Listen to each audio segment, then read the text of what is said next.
Hello, Scoop Believers, and welcome to episode number 73, my favorite number, 73, of The Undiscovered Entrepreneur. And it's me, DJ Scoob, coming at you whatever device you have to be listening on. Okay, we're going to talk about the Scoop Believer of the Week, and the Scoop Believer of the Week is none other than Vintage Deco. They are on TikTok, and they actually have a whole TikTok. It's amazing. All kinds of vintage electronic equipment, sound equipment. It's amazing. You got to check it out. So thank you, Vintage Deco, for being a Scoop Believer. If you want to check them out, check them down in the show notes where I have a link to his TikTok.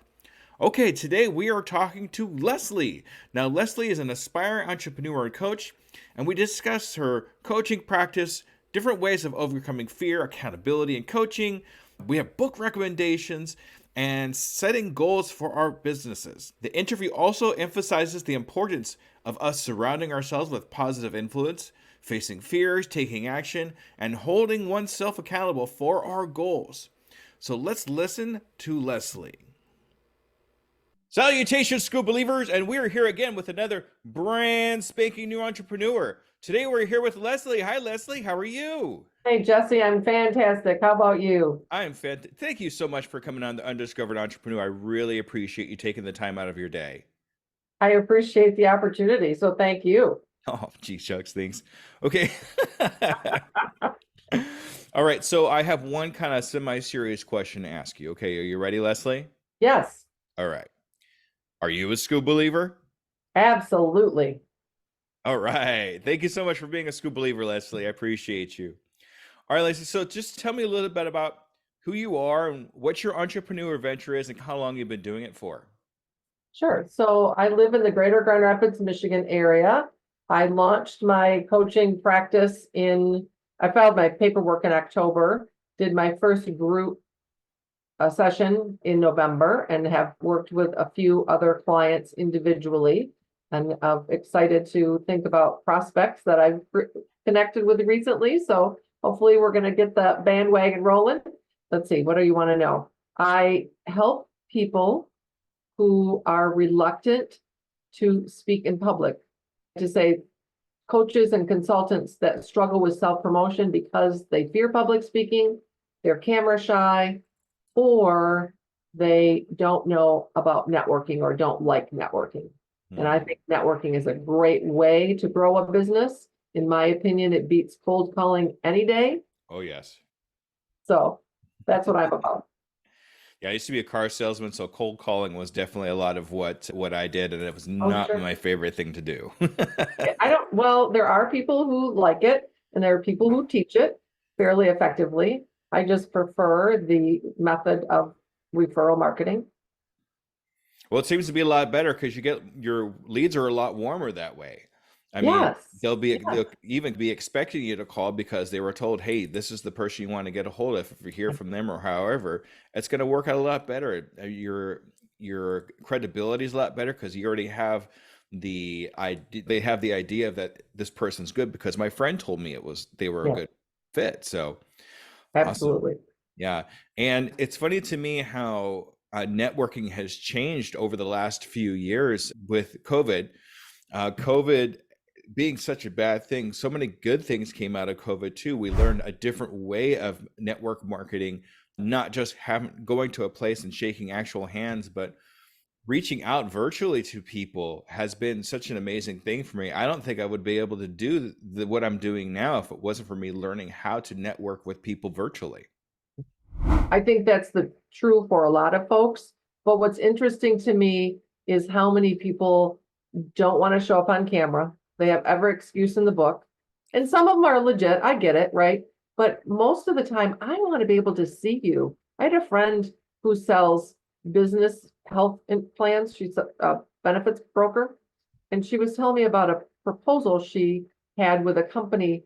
Now, one of the clients that she was pitching to would get on camera.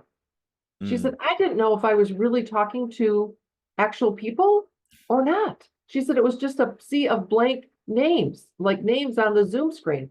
She said it was so bizarre. Yeah, it's hard to talk to just names. I'd much rather be in person, but at least on camera, you can gauge reactions, you can see people. And if you can't see them. I mean, if I can't see you and talk to you, how the heck am I going to get to know you or even refer you? Why would I want to refer you if I felt like you weren't going to put your best foot forward and give my client your best treatment? And the only way I think we can do that is when we show up on camera and we participate in the event. Exactly. And you know what, Leslie, that's exactly what I was going to say. So I'm just going to leave it at that. Okay, I'll get off my soapbox No, no, now. that's okay. We like the soapbox. Okay. Okay.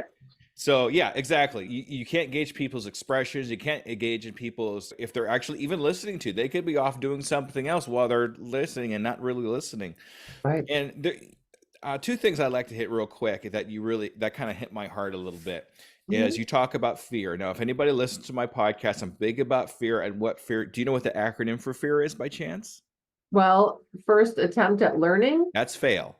fail. Oh, okay. No, false expectations appearing real. Close. That's very, very false experiences. Yeah, you're right. That's right. False. I put false evidence appearing Oh, real, but evidence. Okay, yours works too. Yeah, there's an E in there. So good. and it's something I talk about a lot too. But you also say people use every excuse in the book. Now I was actually on another podcast a while back, and we talked about how excuses were fear's minions. Oh, that's a really good. Yeah, they And are. people use excuses to hide from the fear. Yeah. So whenever I hear excuses, I think of the little yellow guys with the one eyeball, they're running around. Uh-huh. Yeah. Those are the minions of fear. So whenever we fear something, we always look to the minions to do our dirty work, right? Yes. So we use Absolutely. these excuses to get out of things that we're not comfortable with.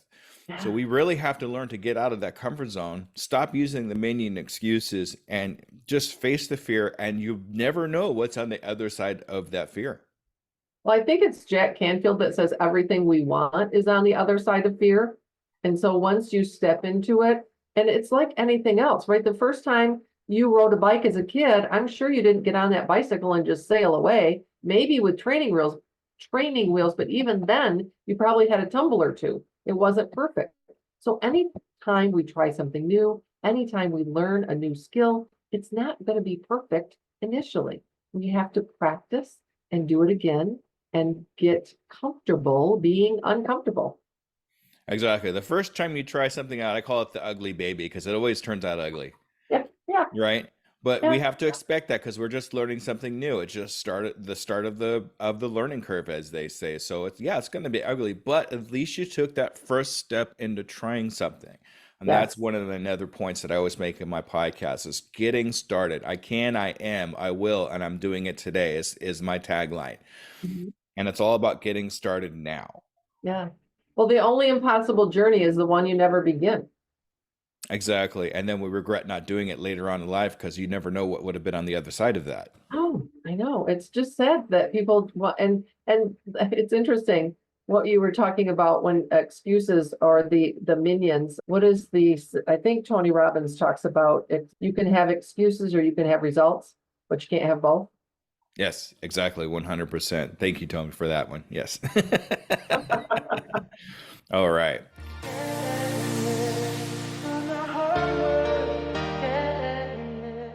All right. So what I'd like to know here is what actually made you start your business? I mean, you're doing coaching now and you're helping people get over the fear of speaking in public and showing their face on in public, but what actually was a catalyst to get that started for you?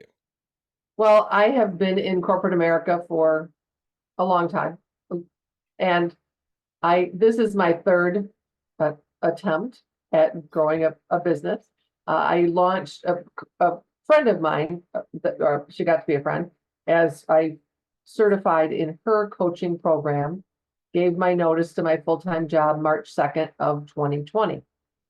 Well, when the world fell apart 2 weeks later, she came to me and she said, I just had $100,000 of business walk out my door. This is not going to work for us. I'm like, I get it.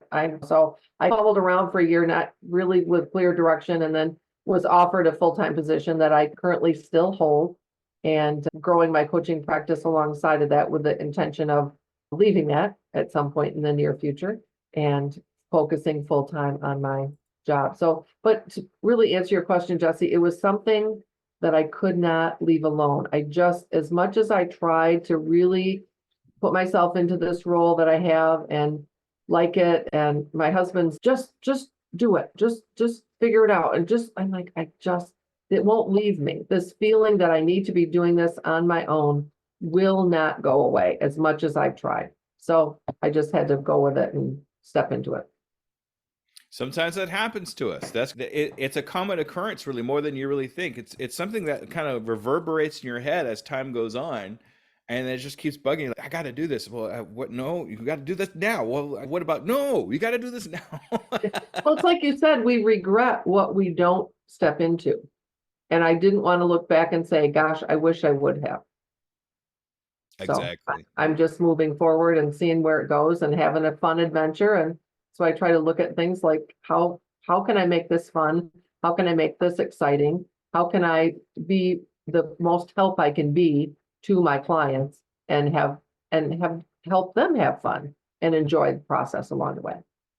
And when it's coming across your mind over and over again, that it's in your zone of genius because it's something you just can't get rid of in your head. Yeah. And then when you do actually come across somebody that you get to coach, you get to talk to, you see that result, you get that nice warm fuzzy feeling in your chest and that you helped somebody else out. That's how you know it's in your zone of genius. Yes. So you said that you're looking forward to quitting your full-time job. Have you set a date for that yet by chance? Yes, I have, but my employer doesn't know that, and I don't know if anybody there will listen, so I don't want. They don't have to know, as long as that's the important thing. As Yeah. long as you have set in yourself, this is the goal that I have for myself, Yeah. that when I'm going to quit my job. I did the exact same thing too, and I actually have it posted on my wall. It's So I on know, a sticky note, so yes. So I make it have, bigger than a sticky note. I have it on, oh, mine's like this. But yeah, it's important to set that date because until you set that date, it's not going to be real. right. No, yes, that's true. So I did. Good, good. Congratulations. Thanks. All Thank right. you.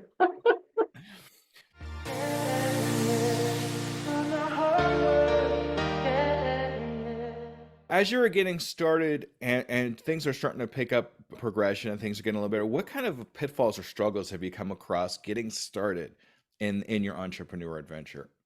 Well, for me, it's because there's so many people out there that want to help online and, well, yeah, mostly in the online spaces. I'm been checking out different social media platforms and talking to different people. It's like everybody wants to be of help and there's an offer. So really trying to stay focused on the program that I'm engaged with because I hired a coach. I enrolled in a coaching program to help me build my coaching practice. And so following those instructions and not getting distracted. Because There's nothing wrong with a coach hiring a coach. oh, Actually, I think it's like almost essential because it proves that you like, or that coaching is important enough to where you have your own coach. yes, I mean, if why would you coach with someone that that didn't have that doesn't make any sense to me. If you're following a prescription, you gotta do follow your own advice. I guess that's what I'm trying to say. Yeah. And you come across this too a lot, especially in the coaching industry, that a lot of people will say that the market is saturated. Mm, Is a bad thing, but I do not think market saturation is a bad thing. I think market saturation is actually a good thing because it's for a fact that it's already proven that it works because there's yeah, other people doing it. If not a bunch of other people were doing it, then why would you do it? Because what's not working? exactly. Well, and I also know that people were not right for everybody. I mean, I'm not the coach for everybody, but I can find my tribe and connect with the people that resonate with me. And I mean, it's a good fit. That's about the initial conversation is always about, does this make sense? Is it a fit? And then are you willing to do the work? Because coaching is about, I believe, the coach draws out from you what's already in you, but you've got to do the work. It's not therapy. I mean, if you're going to a therapist, you have to do the work there too, but it is different and it's a compelling reason to hire a coach is to help you get to that next level. You can read and books are great. You can watch videos, watch YouTube, and all of the information is out there. the biggest challenge I think people have though is implementing that information, and that's where a coach can help.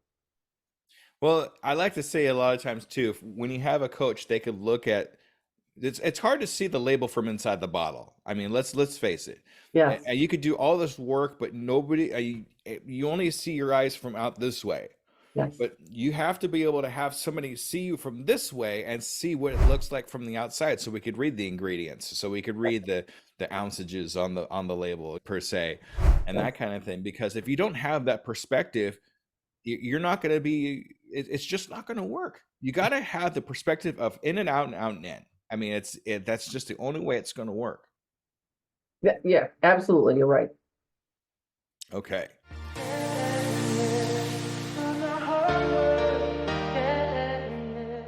As you're going along, you've actually mentioned a couple people already, but do you have any influences or people that kind of help you drive forward? I mean, we talked a little bit about Tony Robbins already, and you said you had a coach, but anybody else that you think that might help you move forward? Well, just surrounding myself with people who are positive, who are other school believers, maybe, or servant leaders, but folks that want to do something above and beyond and really make a difference. So, from a variety of perspectives, but in talking to people who are positive, who are upbeat, not that they don't have challenges, because we all have challenges, but working through those challenges, and they're not afraid to step out and share their message in a confident, positive way. That's what I want to help my clients do. So I want to surround myself with people who are in that same frame of mind, I guess I'll say. Yeah, exactly. Exactly. We are the combination of the five people that we hang around most, right? So when Yes. we pick out those five people, we got to be sure that they're in line with what we are and what we do, and that way we could get along with them, and then they feel comfortable enough if they do have a challenge or a problem, they could come to you and say, "Hey, can you help me with this?" Or the other way around, if you have a problem or your challenge, you can go to them and say, "Hey, I have this issue. Can you help me with it?" And you got to be able to be comfortable doing that with these five people. And yes, keep them positive. Keep them people that are going to hold you accountable for what you're doing and move you forward and that kind of thing. And people who are just ahead of where I want to go. Just they're doing things now that I want to do in the future, so I can learn from them. Exactly. And it gives you that edge where you want to be where they're at a little bit. Yes. You don't want them so far ahead where they're out of reach either. But Yeah. Yeah, exactly. I mean, I love like Tony Robbins and his work, but there's no way. I mean, would ex I'm not at that level, right? There's people like him and Mel Robbins. I don't think there's any relation, but people that are really out there, have a huge network and doing amazing things, and that's great. But I don't, they're not, I doubt that I'll ever be at that level, if that makes any sense. Now, somebody out there is probably saying, well, you're not setting your bar high enough. Well, yeah, but I don't, the business I want to create is a lifestyle business for me. And it's a business that will allow me some more flexibility in my schedule. I have no desire to create a multi-million dollar empire and hire all kinds of people. That is not my goal. well, you don't want to compare yourself to these people. That's the thing, too. Tony Yeah. Robbins and all these other people. They're good to have as a virtual mentor and that Yeah. kind of thing. But I mean, you want to compare yourself to yourself. You want to compare yourself to yourself a day ago, a week ago, a month ago. That way Yeah. you could see your adventure as it goes along, and you could see the progress that you've made up to that point. So that's really the best way to do it. Yes. Yeah, that reminds me of a book that I read, not or actually listened to, because I listen to books on Audible as opposed to reading. But Dan Sullivan's The Gap and the Gain with Mm. Dr. Benjamin Hardy. And he says that's what we want. We all too often focus on the gap, and we need to start focusing on the gain and the small gains, those small wins, and building step by step, brick by brick. Exactly, 100%. I agree with that.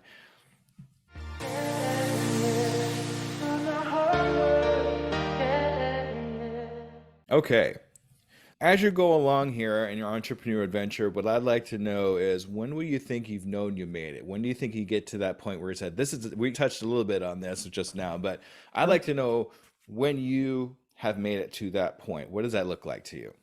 That I have, I'd say, a steady stream of clients or clients that come, that I have a full coaching schedule and making a big impact, and then building my revenue. So revenue from coaching, revenue from speaking, revenue from maybe online courses. I'm not sure exactly what all this is going to look like, but that opportunity to have revenue come to you when you sleep would be the goal. That's always nice. Reoccurring revenue, I think they call it. Yes, you want to have different kind of streams of income coming in And from different places. different places, yeah. Yeah, so that's amazing. Yeah, I think we all want to gear towards that a little bit Uh-huh. um, in our entrepreneur adventure to have that goal of people buying things from you when you're asleep. I mean, I say, Yeah, yeah, they can click on your course that serves people worldwide. And that, I think that's the idea. that definitely works for me. I like that idea. I might go with you on that one. Okay, good. All right, that's awesome.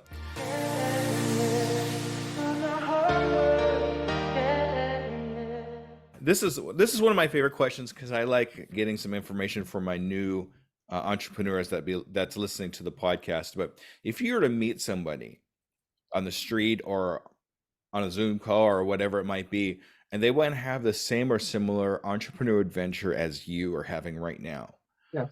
what advice would you give them? What steps would you have them take?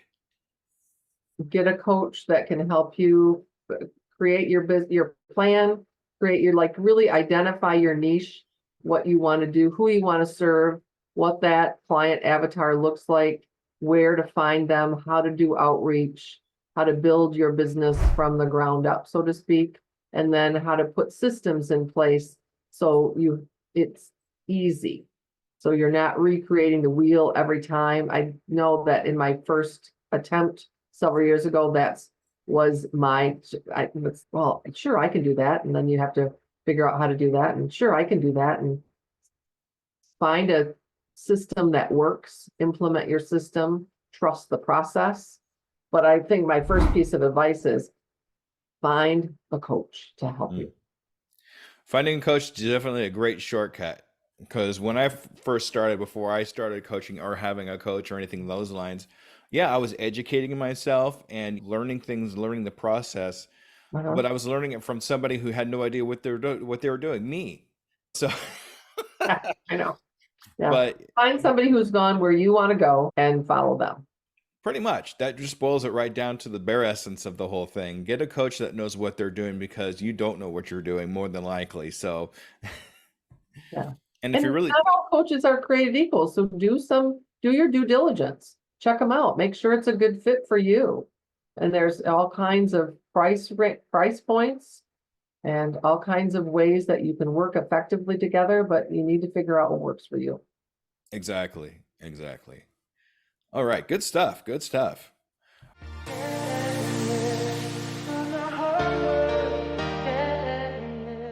All right, so here's another one of my favorite questions. Since we're talking about coaching, there's so many Okay. coaches out there right now. Yeah. If I was looking for a coach Mhm. and I had you, but I also had two other coaches that have similar experiences, similar price ranges, and things of that nature, what would set you apart from all these other coaches? Well, I think what sets me apart is my background and experience. Probably this, I mean, it's everyone has a different background and experience, but my work to help you succeed and hold your feet to the fire. I think that's the challenge that we have as coaches. It's not just being nice, it's not just being a listening ear, but really saying, okay, Jesse, this is what you said you were going to do over the last 2 weeks since we talked, or last week since we talked, or whatever. What prevented you from doing that? Because your results are not where you want them. So what's holding you back? And how are we going to make this work? What do you need to move forward? Those kinds of questions and conversations. Yeah, accountability.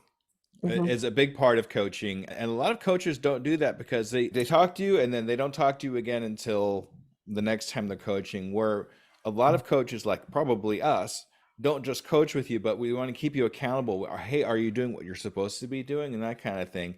As much as we want to be friends with you, we're really not friends. Oh, We're not here to, I mean, it's a rough thing to say. We're really not here to make friends with you. We're here to hold you accountable for the goals that you have set for yourself. yeah, if you want to get someplace, you have to take action.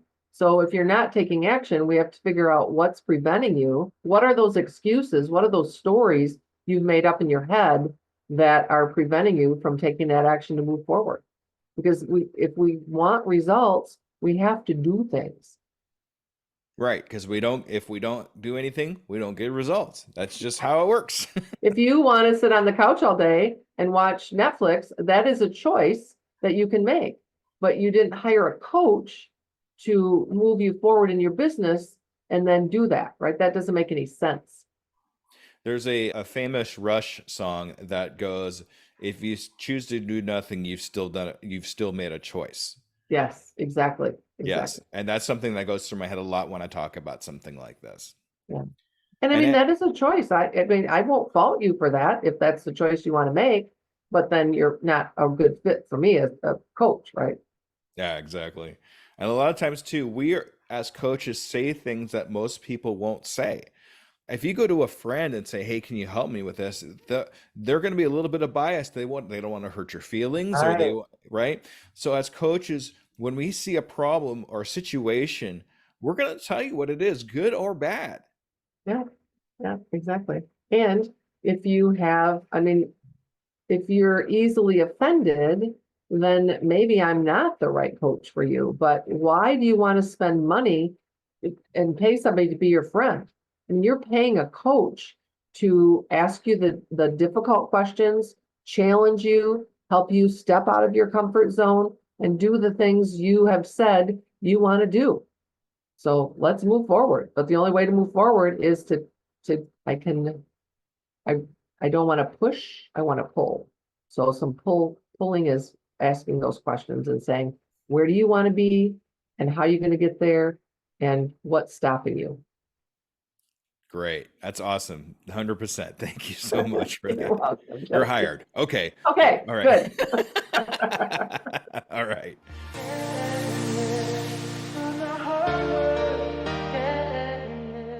Here's my favorite question, but I did steal this from another podcast. Sorry, everybody.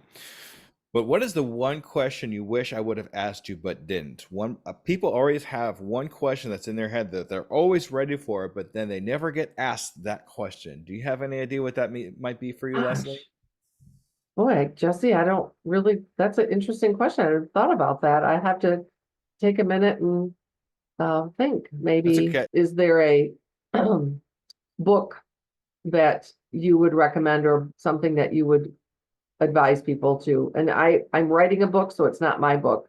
Okay.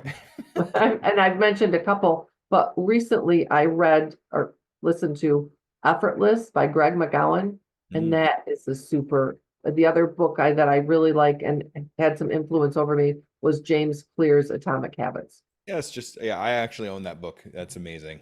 Yeah, Yes. yeah. So book recommendations. That's great. What turned you on? What was the first book again you said? Effortless by Greg McGowan. So what turned you on to that book? I think it was just recommended to me in my Audible list. I'm not really sure, but it sounded interesting from the caption or the little blurb they tell you, give you. And that was not it's his second book. I did not read his first book, and now I can't think of the name of it. And a friend of mine recommended Atomic Habits to me. So what if I were to go into that book, what can I expect? Just to give my listeners an idea what to expect if they look that book up. Effortless? Yes. Gosh, I did a couple of blurbs about it on for my social media, and now I am drawing a total blank about. I have some notes somewhere, and I've got to figure out which journal I put them in. Bear with me. Oh, here we go. The effortless state is the invert. instead of asking why this is so hard, ask what, how, or what if this could be easy. So invert the question. Challenge the assumption that that the right way is a hard way. When you're overwhelmed, ask, how can I make this, how am I making this harder than it needs to be? And then he talks about pain being essential, but how can I find enjoyable times? How can I turn tedious tasks into meaningful rituals? How can I allow laughter and fun and let go of emotional burdens? So I can go on if you want me to. I got a couple pages here, but those are the No, things. that basically sums it up right there. That's really good. Yeah. So if So anybody's interested in hearing stuff like that, I'm going to actually have a link in the show notes to that book on Amazon. So if you all want to check that out, please do so. All right. Thank you for answering that question you weren't ready for. my pleasure. Thanks for asking. Yeah, right? Sort of. Yeah. Yeah. All right. So what I'd like to do with all my guests is get a 6-month goal. So where do you see yourself and your business in the next 6 months, Leslie? Well, it's that I'm working full-time in my business Mm-hmm. and that I have both virtual and in-person clients. So I'm working with individuals in a group setting in business as well as individual clients online. And then I have a group, an online group and individuals. Sounds like I'm repeating myself, but I want to work with some businesses that I know that I've had established relationships, that I've got those proposals out. So I hope to close those deals and then also launch some group programs. And if people can't fit into the group program, then giving them individual attention, maybe a VIP day or two here or there. And then 6 months from now, I would also like to have an online course available. Oh, excellent.